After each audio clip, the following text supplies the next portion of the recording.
Subaru wakes up next to Meili's body and has no idea what happened. So he does the only thing that makes sense. He hides her and collects himself. And then the group finds out anyway because her book appears in the library. And suddenly, Subaru is standing inside a murder investigation he's almost certainly the answer to. And then he breaks the fourth wall and says it himself. Having the detective turn out to be the killer is kinda overdone in mystery stories. He said it like a joke, and honestly, I had to rewind it twice before I fully understood what he was describing, because it wasn't as simple as that. When a person commits an act they cannot integrate into their self-concept, something that contradicts everything they believe about who they are, the mind splits the experience off. It assigns it to a separate self. Someone else did it. Someone who used my hands but was not me. The clinical term is dissociation,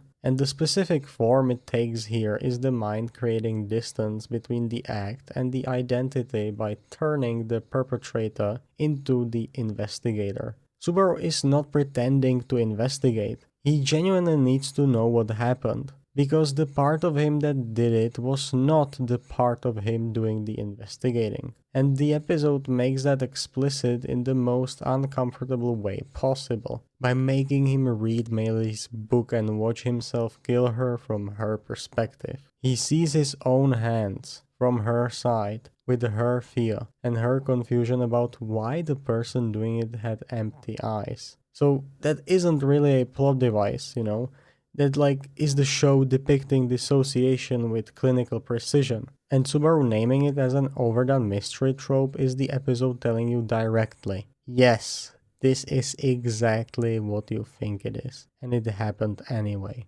The black and white of Meili's book matters. Every time ReZero uses that visual register, the desaturated palette, the storyboard framing, it signals that you are somewhere intimate, somewhere the normal rules of the world do not apply. Beatrice said it when Subaru came back from reading it. He went too deep, and that phrase is doing more work than it seems. Going too deep into someone else's memory means the boundary between self and the other starts dissolving. You are not really reading about Meili anymore, you are sort of inside her. And when you are inside her, you see what Subaru's hands did, from her own perspective, with her own eyes. And the empty pupils she saw staring back at her connect directly to the soulless walk on the stairs from last episode. The body moving without the person inside it. Now we have a witness account. Meili saw the same thing the camera showed us. The body was there, but Subaru was not. And then he comes back out of the book, and Meili is inside his head, finishing his sentences. Murder is a habit.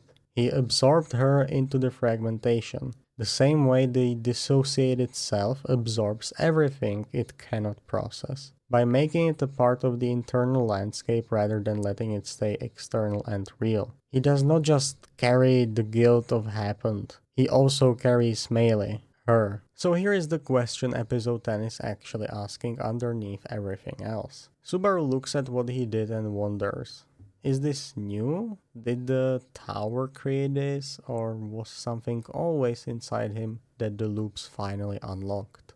And the episode does not answer it, because the honest answer is that it cannot. The Beatrice moment makes that clear, his hand moving toward her before he got himself. He wasn't possessed in that moment, right?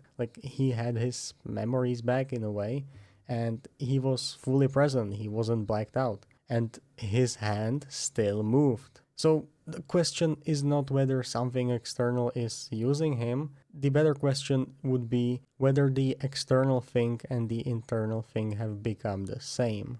The research on trauma and dissociation says that repeated exposure does not create a new self. It uncovers what was always compartmentalized. The loops did not put something inside Subaru, right? They wore down the barrier between Subaru and what was already there, and Ram, finding him at the end, closes the corner completely. He cannot manage the information anymore. Someone who was not supposed to see anything saw everything.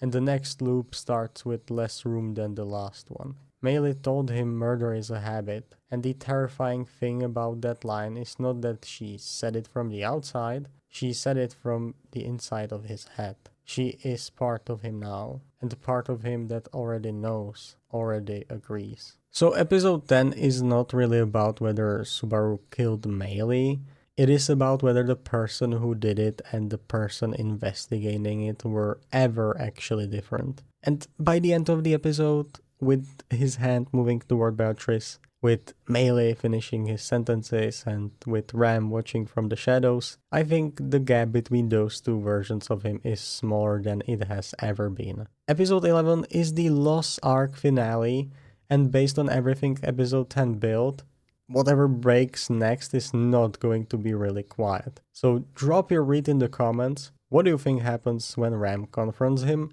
Does Subaru finally tell someone the truth, or does the loop reset before he gets the chance? And if you want to understand what the loops were doing to Subaru before any of this, before the killing, the habit, and the fragmentation, I made a video on that. It is about the realization and what 4 seasons of dying actually costs a person.